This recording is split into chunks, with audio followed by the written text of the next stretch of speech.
you said it, and then he was like, yeah, that's it right there. And I'm like, when nature calls, it looks like I'm sitting on the pot. Don't give no credit to that girl, man. I'm telling you. Oh, she'll go on for like even 4 hours on because it. she'll talk for days. Tell the true story.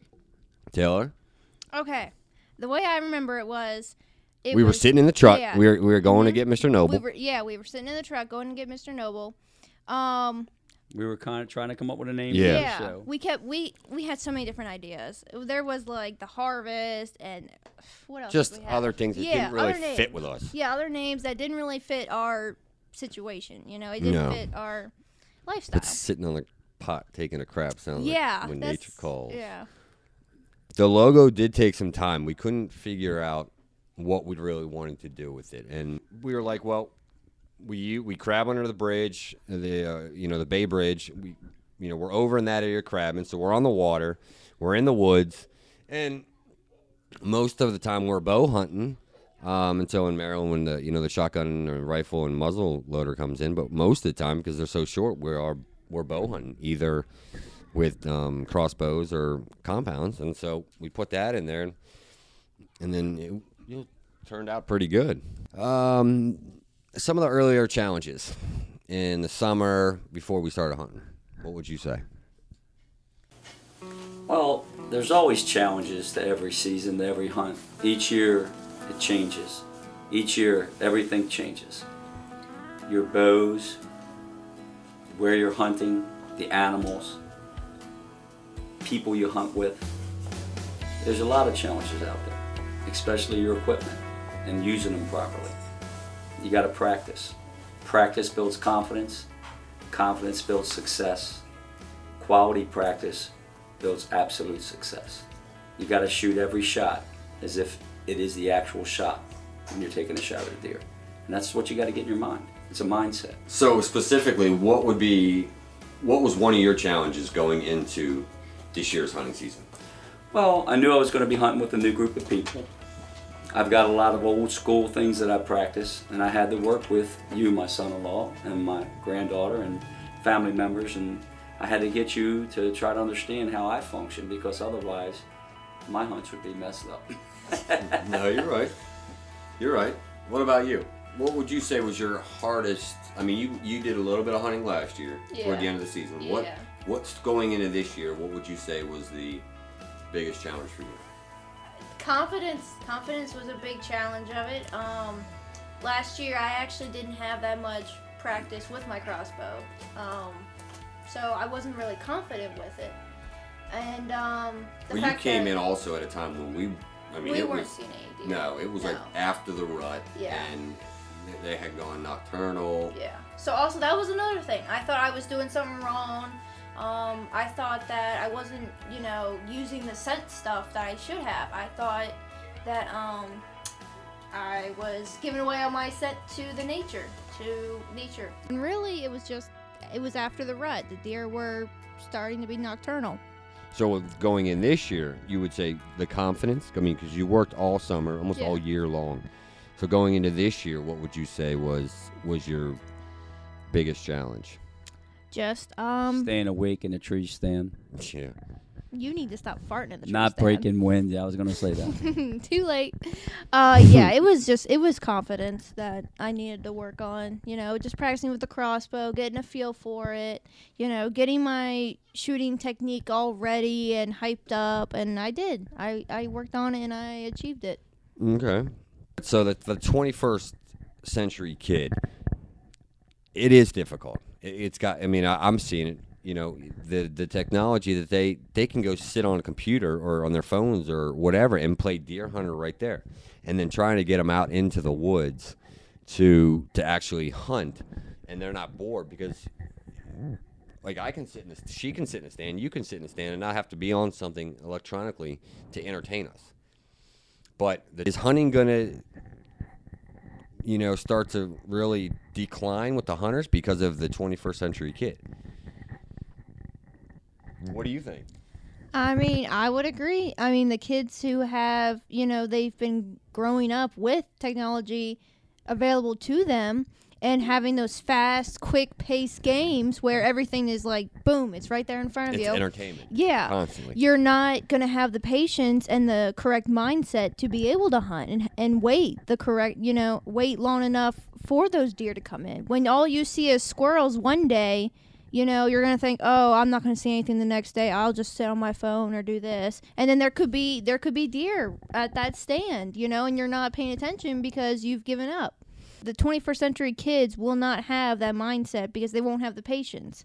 Because of all the fast-paced games, they are going to think, oh, they're not coming right away, so I'm not going to be very patient. I would absolutely agree that the patience between somebody that's my age of 38 and then 67 and 60 years oh, old. I'm sorry, 60. Sorry, Pop.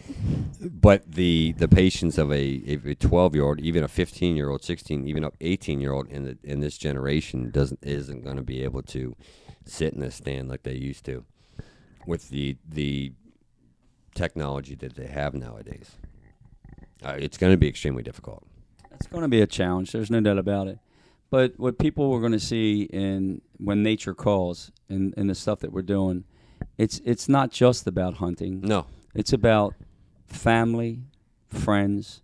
It's about fellowship. It's about making things interesting and fun. And that's what's going to capture people when they see that it's not just about going out there and trying to kill something or to harvest something. It's the effort in doing it, but yet as a family and enjoying each other's time together. That's what's important. We're the fabric of society. We're not rich and we're not poor. We're everyday people. And we are going to show that you can enjoy this stuff and you don't have to be big time. You don't have to get monster bucks. You don't have to get trophy fish. But you can spend time together and you can actually harvest game and do a lot of interesting things together and enjoy each other's time and enjoy what you're doing. And that's Absolutely. the key. It's not going to be anything phony about this. It's going to be real. We're going to make mistakes. We're going to lose some animals. We're going to get some animals. We're going to catch some fish. We're going to miss some fish. Mhm. But in the meantime, we'll let you see what a family does together. Right? Yeah. That's what it's all about. Absolutely. Well, we're going to be right back. We're going to take a quick, short break.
make it down and go get some breakfast and come back and try this again. We think we got people poaching. Long story, I'll get into that. But yeah, we're not seeing the deer right now. We don't know where they went.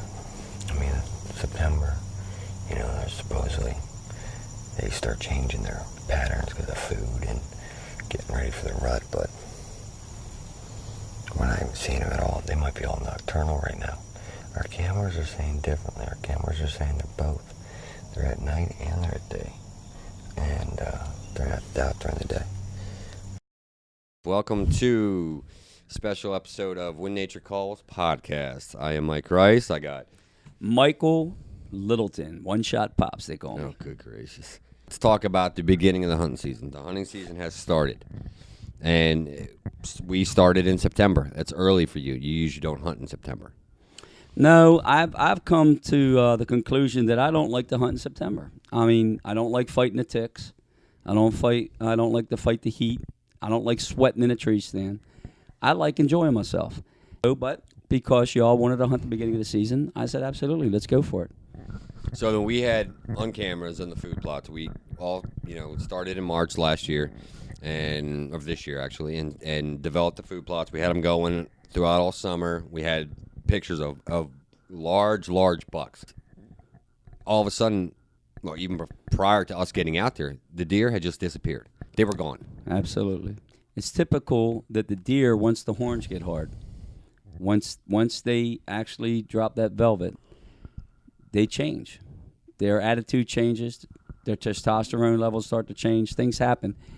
They disappear. They actually do. They get nocturnal. They start looking for where they're going to make their home, what they're going to do, where's their area, what lanes are they going to travel, and their patterns change. So we hunted for the first couple weeks, weekends, and then we took a break and we went fishing, and we went crabbing. Absolutely. And started fishing and crabbing. We were fishing out on the. A lot of people don't know what crabbing is. I would imagine they don't understand it's the blue shell crab. Maryland. Yep. In Maryland.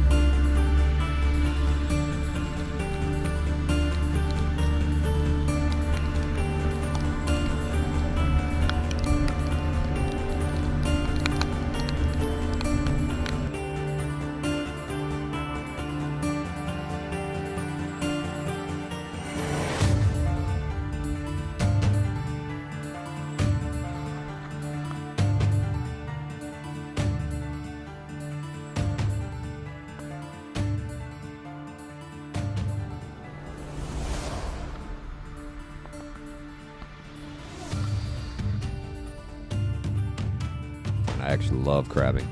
And hoping to do a little more coming up in April. And when does the season actually start in Maryland? Crabbing season starts April 15th. All right, so we can actually start crabbing in the off season while we're prepping for hunting, but still. It's when turkey season comes in. The spring season, it's difficult. That's another thing. We got a lot of turkeys this year. Are you thinking about hunting turkeys this year? Absolutely. I think we should start hunting turkey. We're starting to see groups of 20, 15, 10. It's pretty interesting. We got videos of them. We got pictures of them. It's about time, yes. And then we do squirrel hunting in February. That's always a fun trip. Yep. Oh, yeah. Absolutely. Yeah, because those squirrels drive you nuts, and any hunter will tell you they drive you nuts in a deer stand. All right, so back to the beginning of the season. So we took some time off. We went crabbing. We went fishing in Susquehanna. And then we started coming in towards the end of September back into October. Hey guys, it is October 8th. I'm sorry, it's October 13th. This is the second day of the hunt. This morning I hunted in another blind similar to this on the other food plot, and saw a couple bucks. Got a couple bucks on there. 4-pointers, nothing big. But with the wind changing and temperature and all that, we decided to come to this side. And the wind's blowing up my back. So hopefully we'll see something. But we've seen deer every day so far. Just not the big bucks. we're getting closer to the rut now. We're hoping that they start showing up again. We saw a lot of does. We had other bucks that were starting to pop up. Absolutely. And we were concerned. And then, so let's get into your monster buck of the year. You want to tell us about how that situation went down? Yeah, well, it's pretty simple. I'm at a point in my life after hunting for so many years. I'm not about the quantity. I'm more about quality now. I'm looking for a mature buck, you know, and I don't recommend this for anyone. It's just for myself. I was sitting in a tree stand across the stream on the back of the property, and it had broke dawn, and I was hearing grunts, and I was hearing rattling going on, and you were down in the corner from me, and I was texting you and saying, hey, Mike, there's things going on out there. And I said, something's happening, and you said you were hearing stuff too, I think. And so the time went on about another half hour or so. It was getting closer and closer to me, and of course the excitement starts to rise. I'm saying, oh my gosh, is it going to happen? And then I started hearing the grunting, you know, and then I hear the horns rattle, and I'm saying, oh my gosh, they're grunting, they're fighting. This could be it. And as the deer got closer to me, and of course, you know, the heart starts to pound, and you start to sweat a little bit. I could hear him fighting on. Then I seen the 6-point buck run out in front of me, and then run back in, and then run back out. And then I seen the 6-point buck wrap itself around a tree almost, and he's looking around. I'm like, I'm getting, it's almost hysterical. And I'm watching this deer, and then here comes some more deer. A button buck comes trucking out to my right, and another deer, and then here you go. I hear this grunting. And then I seen the 6-point run back into the thickets, and then all of a sudden the deer comes running out, bolting, gets behind a tree again. And then here comes this beautiful 8-point buck. I immediately propped the bow up, anchored it on my shoulder, and when that deer quartered just enough, I took the shot.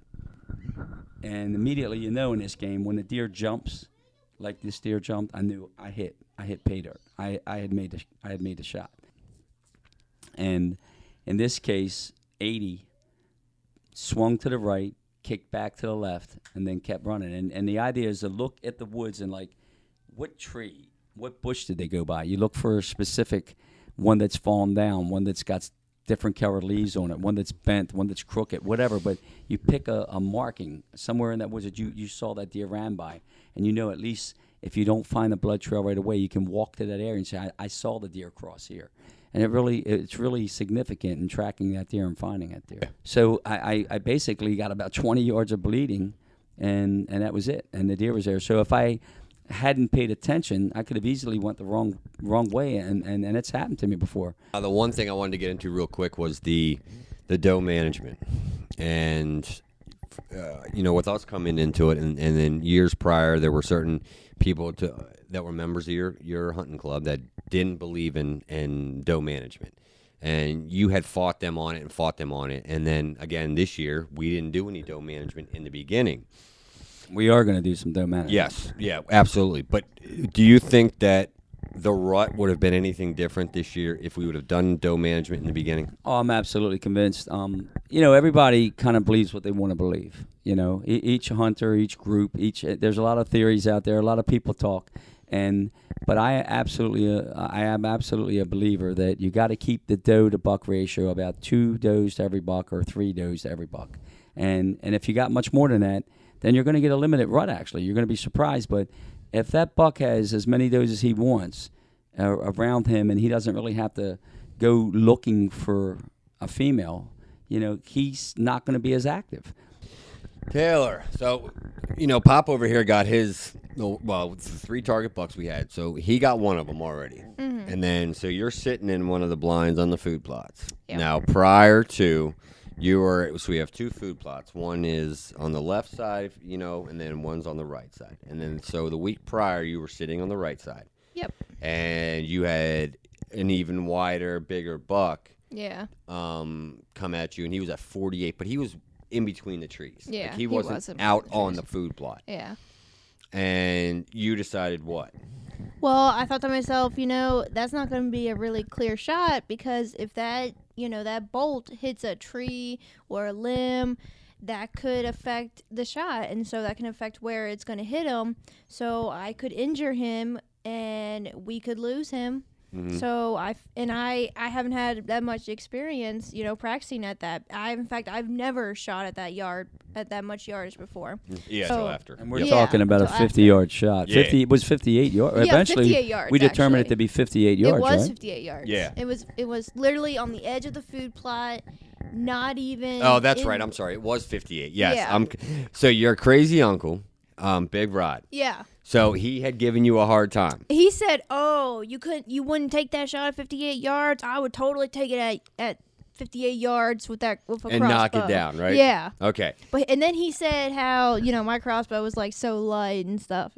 So he was just Yeah. teasing. So Yeah. he's teasing you, right? Sure, he's having Yeah. fun. He's having fun with you. Yeah. So then he comes out the following weekend. Yeah. And he has our monster A print. beautiful Yeah. 10-point buck Prince. sitting in front of him on I the mean, field. That he Gorgeous. didn't even see. Kai saw it. Kai, that's right. The Kai granddaughter, Kai pointed his it out daughter, to him. pointed it out to him. Yep. Little 6-year-old Kylie. pointed it out to him, and it was at 48 yards.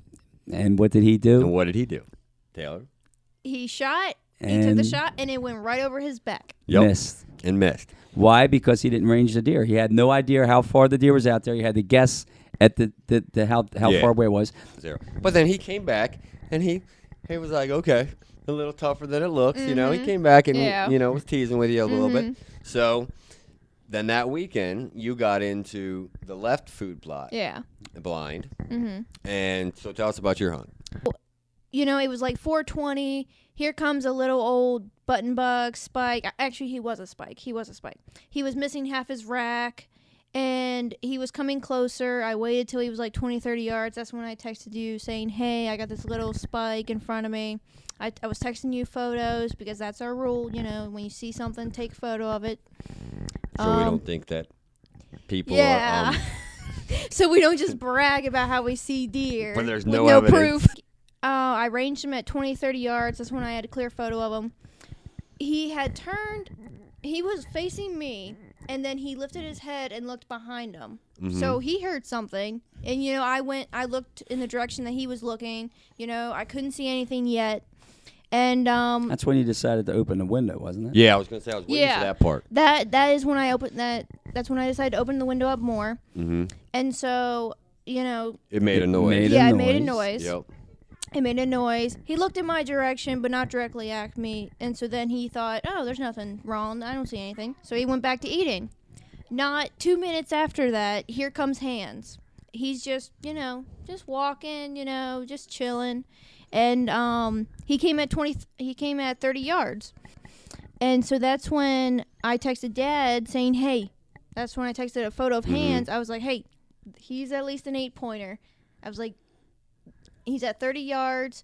Could I take the shot?